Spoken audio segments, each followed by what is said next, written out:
Sinang-ayunan ng mga lider ng Kamara ang naging pahayag ni Senator Panfilo Lacson na nagsasabing wala umano siyang makitang ebidensya na mag-uugnay kay dating House Speaker Martin Romualdez kaugnay ng anomalya sa flood control project.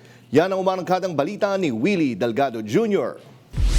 Umaga nag-meeting kami. Kung si Deputy Speaker Antipolo City Representative Ronaldo Puno ang tatanungin, malinaw ang posisyon ni Senator Panfilo Lacson, Chairman ng Senate Blue Ribbon Committee.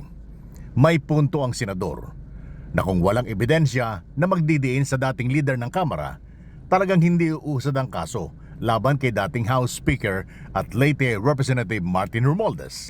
Hindi kasi anya pwedeng gawing ebidensya ang haka-haka lamang o kaya ay chismis o maging political pressure na ikasisira lamang ng isang tao.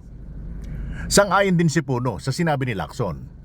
Iisang tao lamang ang nagtangka magturo kay Speaker Romualdez at ito ay walang iba kundi si Orly Gutesa.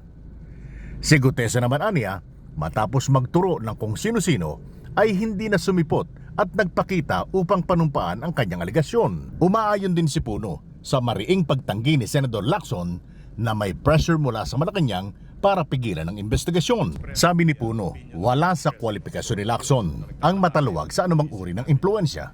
Para naman kay La Union Representative Paulo Ortega, mahalaga ang may pananagutan. Gayunman, hindi marapat na papanagutin ang isang walang kinalaman sa pamamagitan ng gawa-gawang akusasyon lamang.